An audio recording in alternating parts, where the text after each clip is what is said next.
Hello students, today we are going to study about organization of nervous system.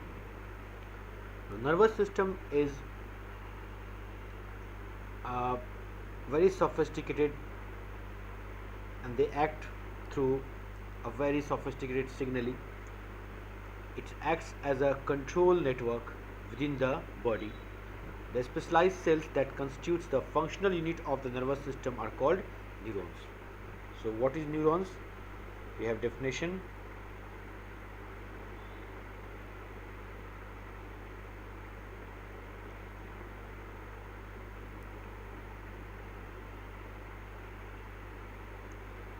So the specialized cells that constitute the functional unit of the nervous system are called neurons. Neurons are responsible for the reception and response to the changes in the external and internal environment. It is estimated that the human nervous system is composed of more than 100 billion neurons. Now this is the question which is asked in the exam. There are 100 billion neurons and they are linked together in a highly intricate manner. Thus, various parts of the nervous system are interconnected, but for convenience of the description, the nervous system can be divided anatomically and functionally. So, what is anatomical division of nervous system? They are divided into central nervous system and peripheral nervous system. What is central nervous system? This occupies the central axis of the body. And it contains, this central nervous system contains, when we talk about central nervous system, it contains brain and spinal cord. Now brain has three parts: forebrain, midbrain and hindbrain. The forebrain, it comprises of telencephalon, that is central hemisphere, or we call it in our language cerebrum, or anterior part of the forebrain. Okay. Another is diencephalon. This is the posterior part of the. So telencephalon is the anterior part, and the diencephalon is the posterior part of the forebrain. The upper 2/3 of the diencephalon is called thalamus, and lower 1/3 is called hypothalamus. Okay. So we have forebrain. Forebrain, it contains telencephalon and diencephalon. Telencephalon is a cerebral part or anterior part. Diencephalon is a posterior part, of which upper 2/3 is called thalamus and lower 1/3 is known as hypothalamus. Then we have midbrain, or in other words we can say mesencephalon. Then we have hindbrain. In other words we can say rhomencephalon. It comprises of pons, medulla oblongata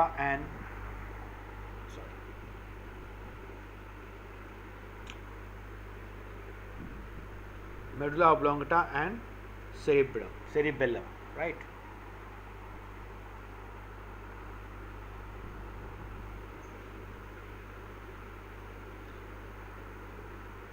Peripheral nervous system is a part of nervous system which lies outside the central nervous system.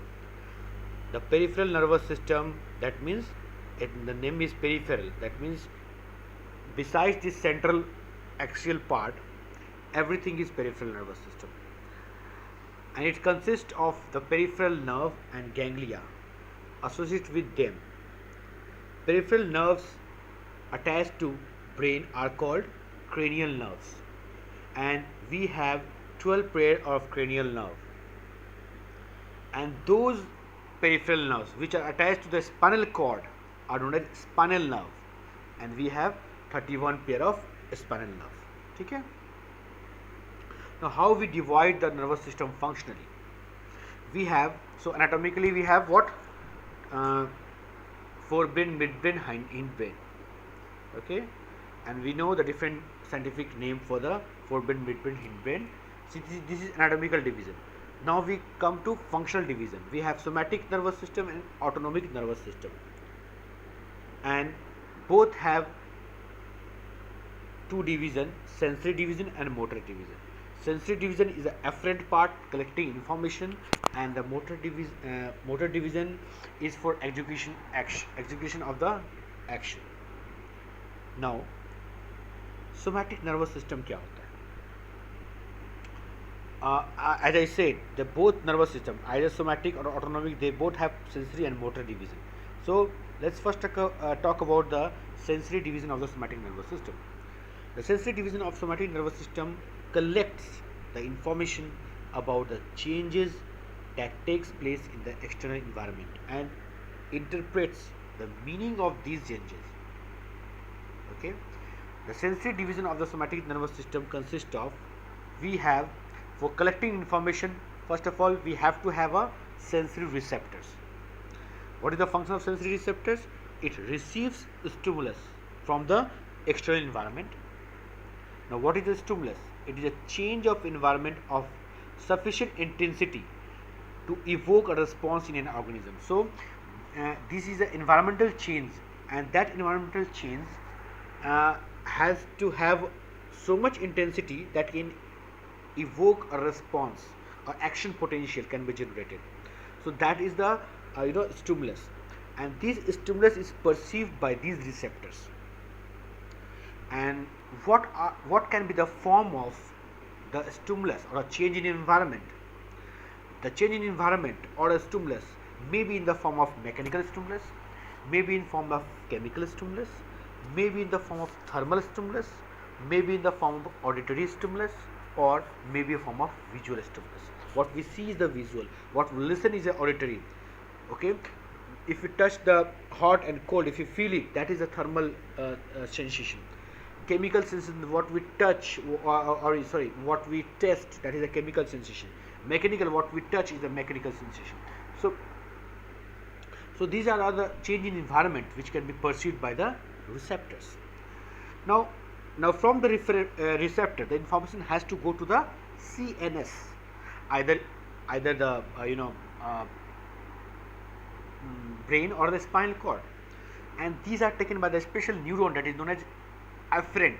हम लोग ऐसे जानते थे, afferent means आओ, है ना, मतलब central nervous system के पास आओ. That means information is taken to the central nervous system. That is the afferent neuron that carry impulses from the receptor to the brain and spinal cord.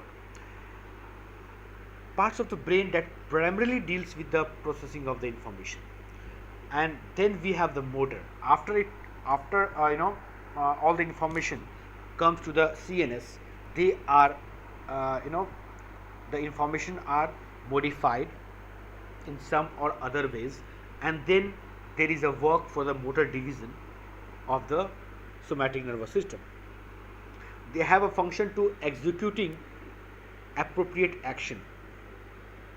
So, with the help of a skeletal muscle in the response to changing in external environment, which was detected by the sensory division. So, it also coordinates the action of different skeletal muscle of the body. The skeletal muscle are the effector organ. So, if one asks what are the effector organ, it is the central nervous system. It is the skeletal muscle.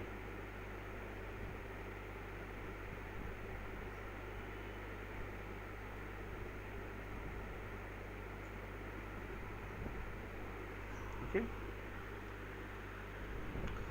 Skeletal muscle are the effector organ of the somatic nervous system. That you have to remember, effector organ. Motor division of the somatic nervous system consists of neuron that can carry the information which is modified by the CNS, that is brain and spinal cord, towards the effector organ.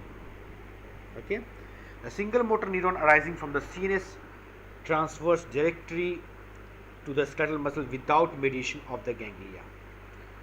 Okay, the somatic nervous system is under the voluntary control.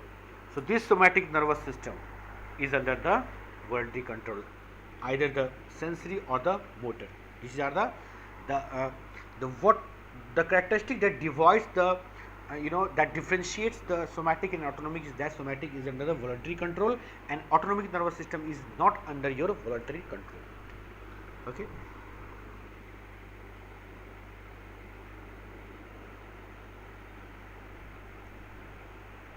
Let's talk about the autonomic nervous system. The autonomic nervous system collects the information about the changes that takes place in the internal environment. It is the internal viscera and interprets these changes and guides the action and gets plan executed with the help of smooth muscle of the viscera, cardiac muscle of the heart, or secretory epithelium of the glandular tissues. So you can see effector organ changes in the ANS. In the somatic system, it was the skeletal muscle, but in the autonomic nervous system, the effector organ, that means the organ which performed the execution in response to the stimulus, they are different. They are the smooth muscle, and a smooth muscle of internal organ, that is the viscera, a smooth muscle of the internal organ, then the cardiac muscle of the heart, and secretory epithelium of the glandular tissues. Now these are known as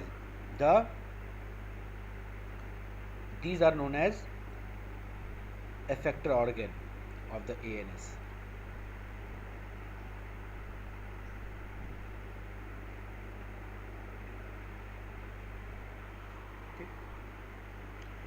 Now, in other words, autonomic nervous system is responsible for the activities of the organ of the digestion, circulation, excretion, respiration, reproduction, as well as adrenal medulla, sweat, salivary, lacrimal glands. So that means whatever visceras are there, whatever the organ which function via smooth muscles and secretory epithelium, these are controlled by the ANS, which is not under our control. This can be the process of digestion, circulation, excretion, respiration, reproduction, okay, and some secretory function like sweat glands, salivary gland, lacrimal glands.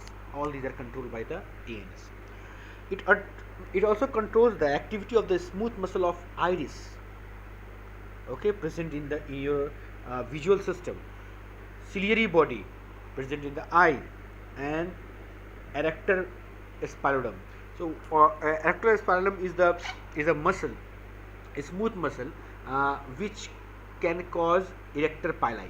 That means the goose bumps, है ना. कभी कभी डर के मारे क्या होता है, हमारा हेयर, या ठंडा में क्या होता है, हमारा हेयर खड़ा हो जाता है हाथ पैर का, है ना.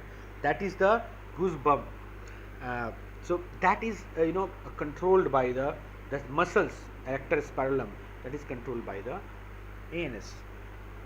So the word was a Greek word autonomous, taken from the autos means self, nomos means control, self control. Okay. Now as we have divided the CNS, anatomical division, and functional division, we have division of ANS also, and there are two main division of the autonomic nervous system. One is sympathetic and other is parasympathetic, and each have a central and peripheral component. So sympathetic and parasympathetic both have a central and peripheral component. So we have sympathetic division, we have parasympathetic division. Now sympathetic division is also known as thoracolumbar division.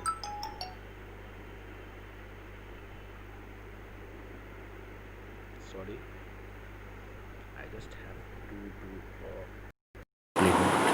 okay, so that will stop. Okay, it was my wife. Sympathetic division, also known as thoracolumbar division, okay, consists of thoracic and lumbar chain of sympathetic ganglia. Parasympathetic division, also called as craniosacral division, consists of ganglia associated with 3rd, 7th, 9th and 10th cranial nerve. So we have craniosacral outflow, that is the parasympathetic division, and thoracolumbar outflow, that is a sympathetic. Thoracolumbar means thorax और lumbar chain से जो fibre निकलेंगे, और craniosacral means cranial part, that is 3rd, 7th, 9th and 10th cranial nerve. This is a craniosacral division. ठीक है.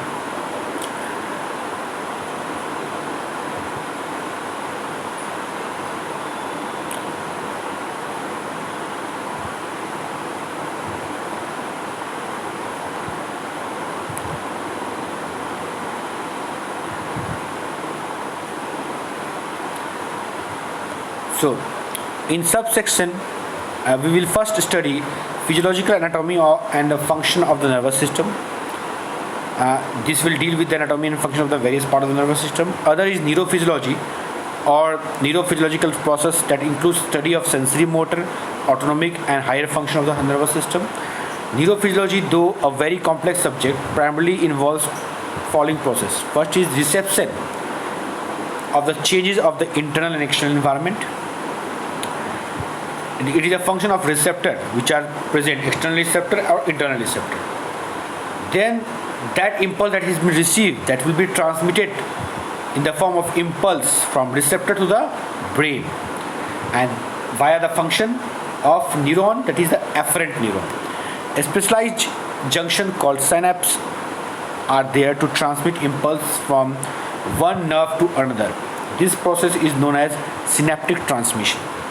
The sensation ascend along the sensory tracts. So they are ascending tracts that lets the information ascends towards the CNS, brain or the spinal cord. Now relay of the sensory impulse occur in the thalamus. Relay station. Okay, that means there occurs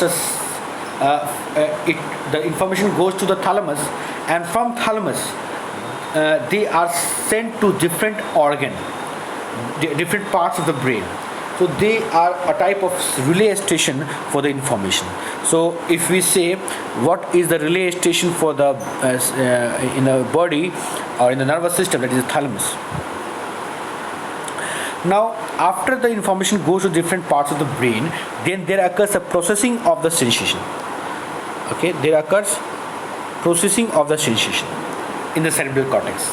The part of the brain that deals primarily with the processing of the somatic sensation is known as somatosensory cortex. So this is the special part in the cerebral cortex that deals with the processing or modification of your information, crude information, raw information that is made into a sensible information in the somatosensory cortex of the brain. Now, the part of the brain which is involved in processing of visual sensation of the visual cortex, then there is an initiation of the response to the sensation occur from the concerned area of the cerebral cortex. For example, somatic motor commands are initiated from the motor cortex. So this is the initiation of the response to a sensation occurs from the concerned area. So whatever the motor area are there, they are activated by particular response of the cerebral cortex by the information which has been modified or processed. Now there occurs modulation and coordination of the response occurs in subcortical center. So under the cortex there are structure, they are collectively called as subcortical center. Like you have a basal ganglia and the cerebellum, they are the subcortical system. Mainly the basal ganglia are called specifically the subcortical system, and these subcortical centers, they modulate, they coordinate, okay, the different impulses which are coming to the brain from the receptors. Now after this modification in all modulation and everything, then there are fine information which has been formed, which are ready to affect your muscles or effector organ. So how execution of response occurs? The response to any sensation is ultimately conveyed to the effector organ, the CNS or the PNS, by the efferent nerve. So afferent nerve takes the information towards CNS, efferent nerve sends the information from the CNS to the effector organ. The efferent nerves to the skeletal muscle are called somatic motor nerve. The response evoked may be involuntary, that is in the form of reflex or voluntary. So whatever the response is there for the for education, So that can be voluntary also or involuntary also. Like a reflex action to when you touch the hot object is a involuntary action. Now, whatever information have been there to execute particular muscle for a particular response, there are some information that can also be stored in the nervous system in the form of memory for the future plan. So again, when same type of stimulus is being encountered by a person, then the same center or the same information that is stored, the act now will be a more quicker response. Why? Because it has bypassed the lengthy process of stimulus going towards the brain. So whatever the first stimulus was there, the second type of stimulus, similar to stimulus, if we encounter in the future, then the response will be fast because there is already storage of information for the first stimulus. Emotional and instinctual behavior is controlled by hypothalamus and limbic system. So they are involved with the emotion and instinct.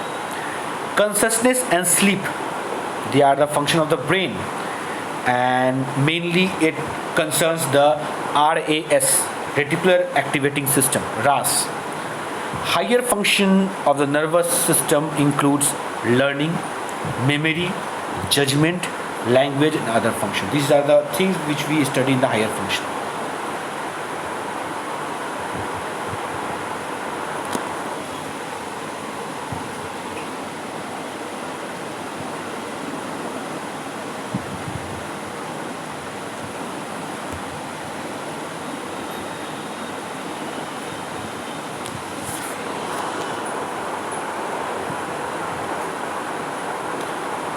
Physiological anatomy and function of the spinal cord. So, a spinal cord extends from the upper border of the first cervical vertebra, that is the C1, to the lower border of the first lumbar vertebra, that is the L1. Okay? तो spinal cord कहाँ से कहाँ extend तक बहुत important है, from the C1 to L1. Remember that, very frequently asked in the examination. Okay.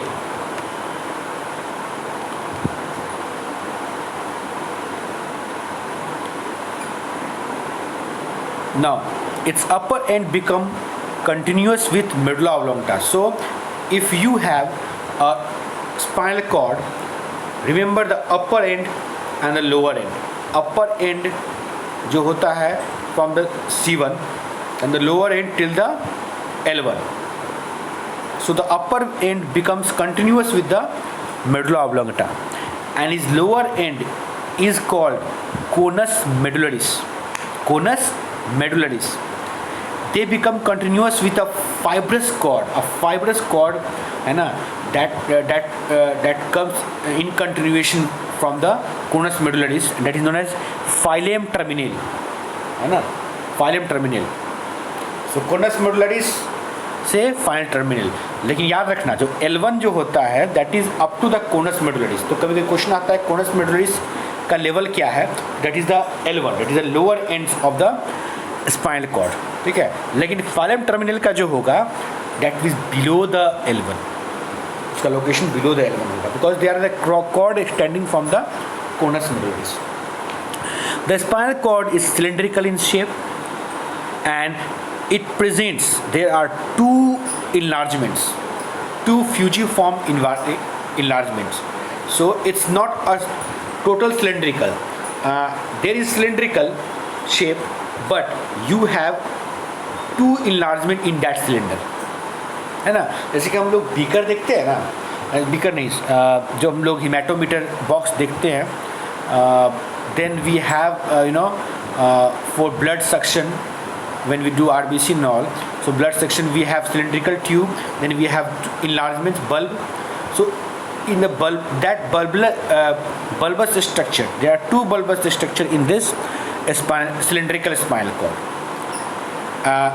The first one is known as cervical enlargement, because it is near the cervical vertebra. The other is lumbar enlargement, it is near the lumbar vertebra. The cervical enlargement, it is for the innervation of the upper limb. So whatever the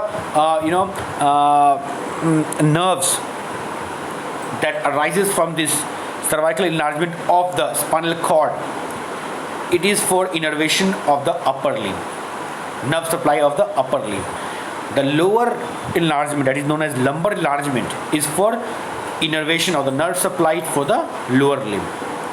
Okay, so we have cervical enlargement and we have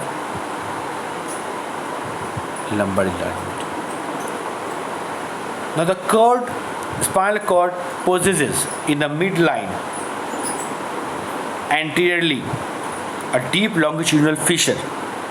So if you see the spinal cord, okay, section of the spinal cord, longitudinal section of the spinal cord, then if we see the anterior part, so anterior part there is a fissure that is known as anterior median fissure, and on the posterior surface we have a shallow furrow, means very small, not too deep. Okay, that is shallow furrow, that is known as posterior median sulcus. So the anterior part is known as anterior median fissure, and the posterior part, that is known as the posterior median sulcus. So if we have figure, we can see. So you can see the anterior part is known as anterior median fissure and the posterior median sulcus. ठीक है?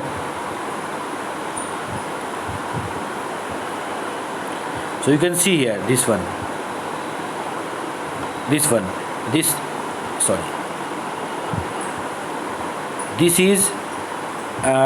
is anterior median fissure and this is posterior median fissure, posterior median sulcus. ठीक है?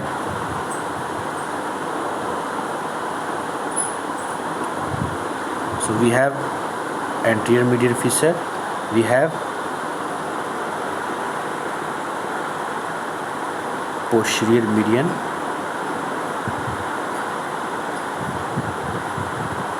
sulcus.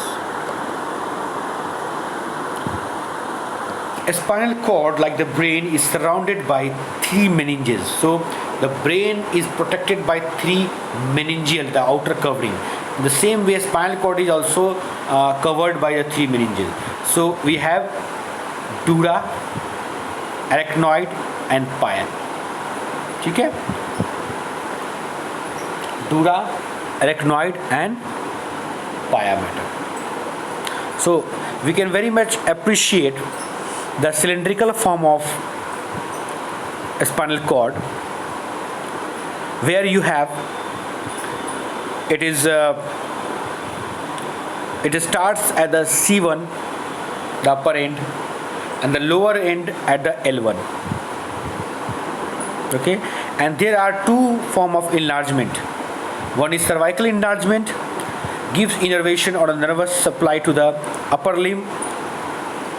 There is lumbar enlargement, gives innervation of the nerve supply to the lower limb. From the conus medullaris, we have a fibrous structure dangling up to the coccyx, and that is known as phylum terminal. The covering of this spinal cord from the inner to outer, if we go, it is pia mater, arachnoid matter, and outermost is dura matter. Okay, we can remember it by pad, from the inside to outside, pad. Okay, so the dura sheet, this also comes in exam. The dura matter, it continues, it does not end pia and arachnoid. This ends in the L1 only, up to the conus medullaris, but the dura sheet continues a little bit lower up to the S2 vertebra. So this is the figure that you must remember. It always comes in exams.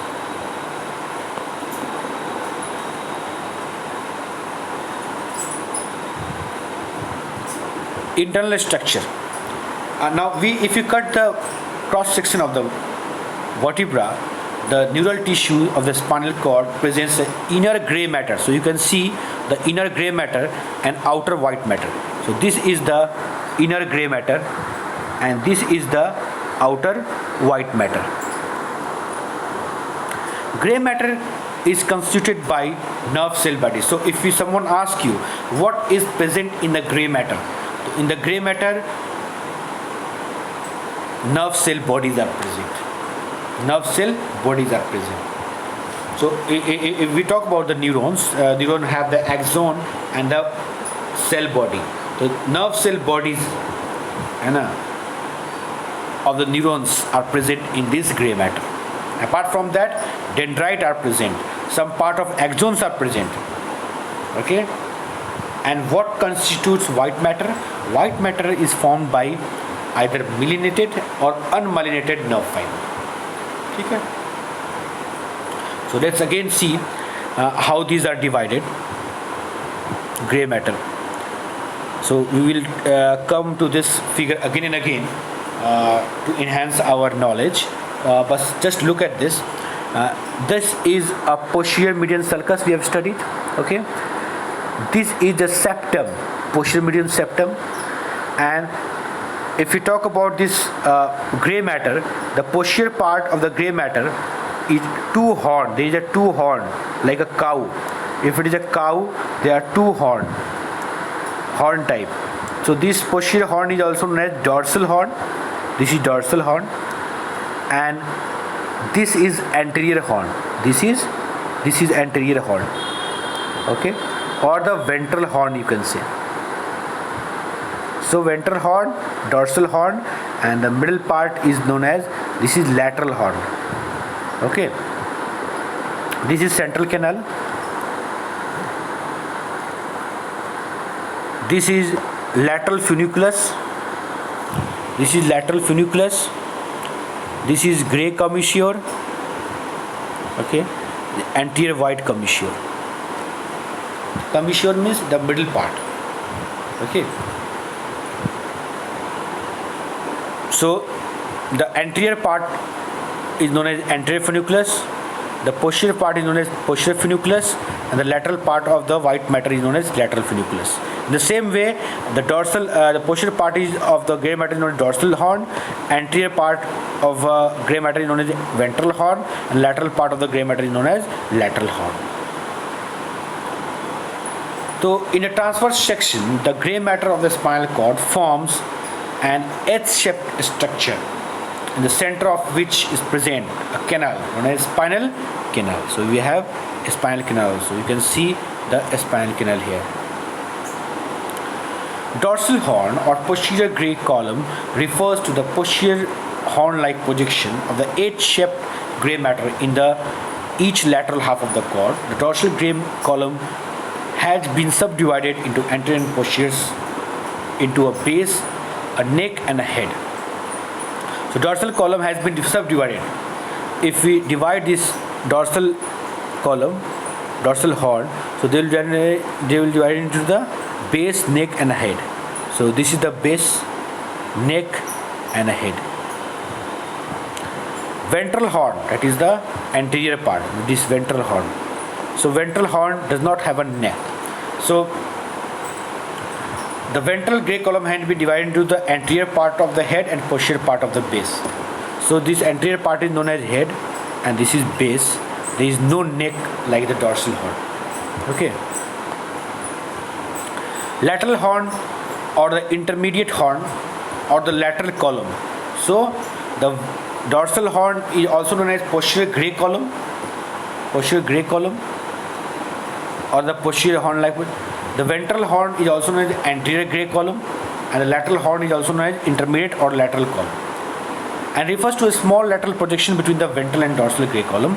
It presents in the thoracic segments and the first two lumbar. So T1 to T12 and L1 to L2. So this lateral horn is only present, otherwise lateral horn is not present in the whole of the spinal cord section. It is only present in the section between the whole thoracic and the first two lumbar, L1 and L2. Gray commissure, okay, is the part of the gray matter which connects two right and left symmetrical halves of the spinal gray matter in the midline. It is traversed by the central canal. Now, what are the neurons in the gray matter? What are the neurons in the gray matter? Very important. Now, let's talk about the neurons that are present.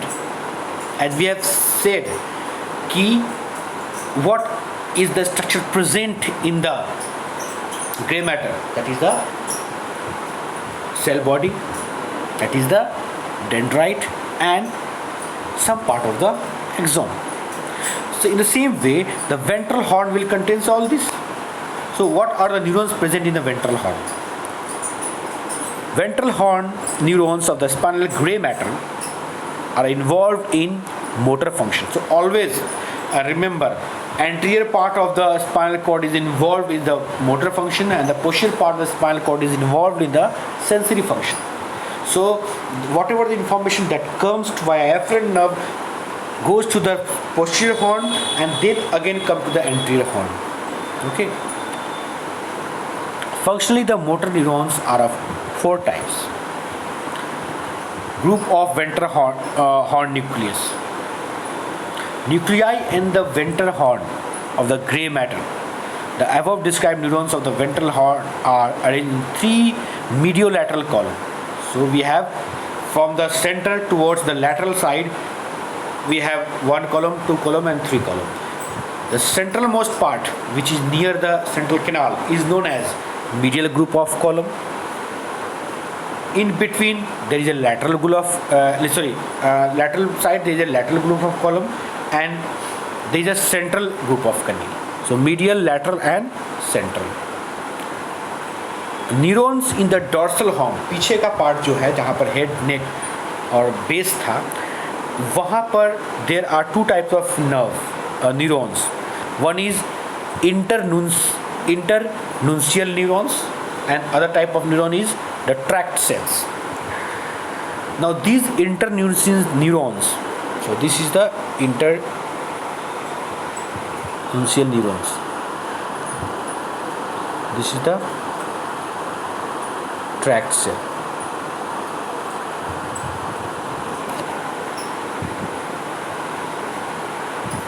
Now internuncial neurons are located between the sensory fiber, okay, between the sensory fiber which terminates in the dorsal horn and the motor fiber which originates in the ventral horn. Okay, so sensory fiber, as I said, sensory fiber terminates in the dorsal horn, okay, and via these internuncial neurons it goes towards the originating motor fiber from the ventral horn. ठीक है, इन दोनों के बीच में दो motor fibre है जो ventral horn में है, जो कि इफेक्टर ऑर्गन के पास ले जाएगा इन्फॉर्मेशन, और जो सेंसरी फाइबर है जो कि टर्मिनेट होता है डॉर्सल हॉर्न पर, उस दोनों के बीच में इंटरनुंशियल न्यूरॉन रहता है that will convey the information from the motor neurons to the sensory neurons to the motor neurons, from the dorsal horn part to the ventral horn part.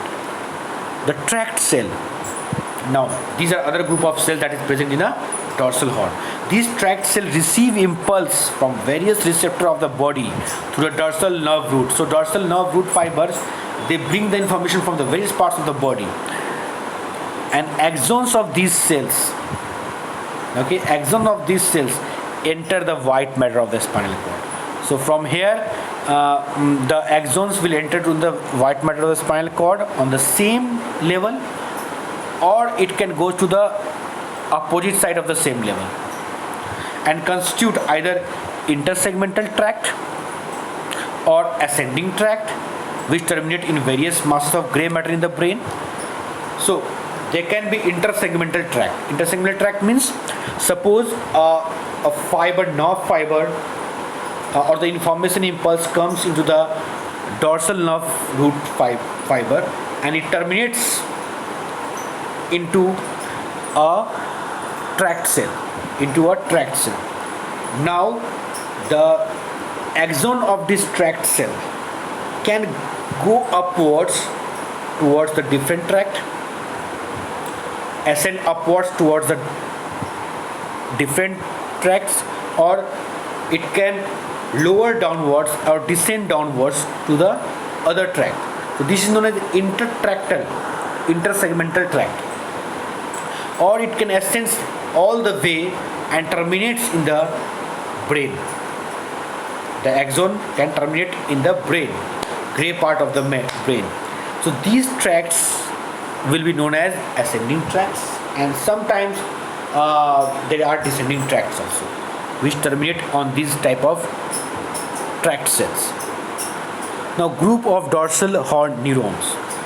Nuclei in the dorsal horn. The above described neurons of the dorsal horn are arranged in 4 sets of longitudinal neuronal columns from apex to the base. These groups are, now you can see the subdivision of the gray matter of the spinal cord. A, posterior marginal nucleus, substantia gelatinosa of Rolando, nucleus proprius.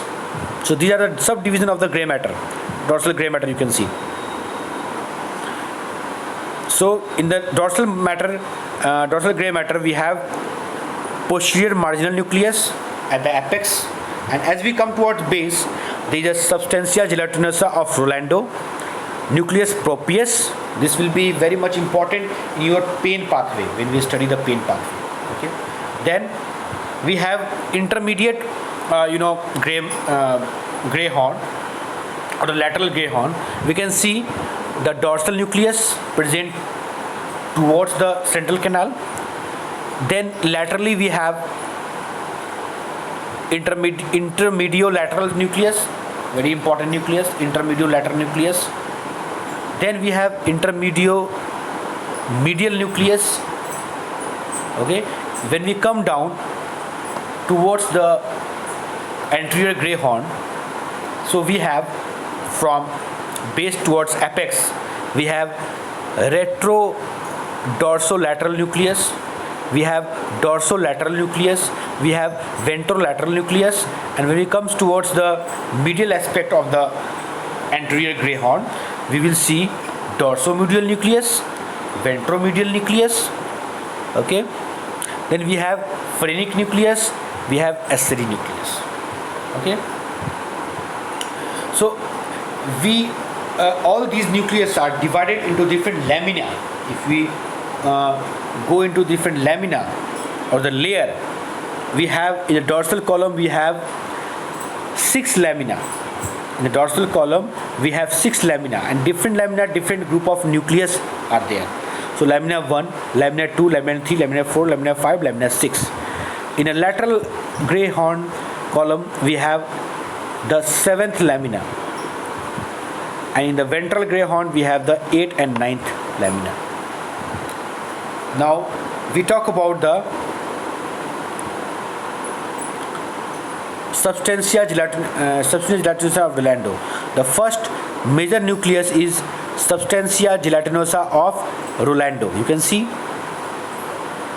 Okay. It is a column of small cells which caps the apex.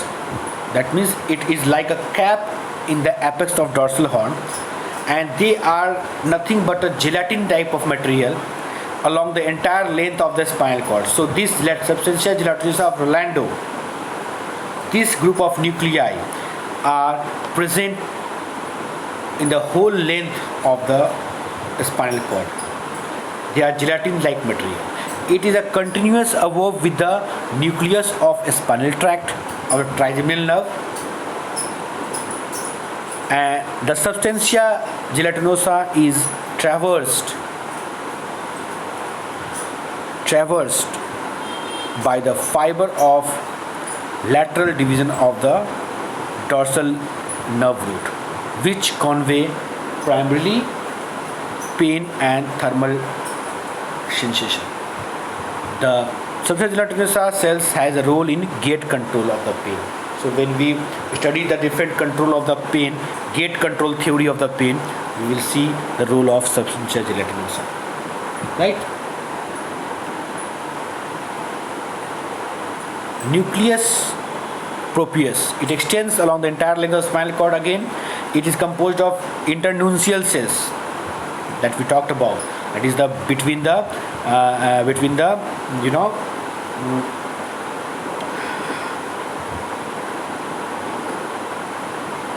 the afferent neuron or dorsal group of neuron which terminates, and the efferent or the motor nerve that carries the impulse towards the effector organ.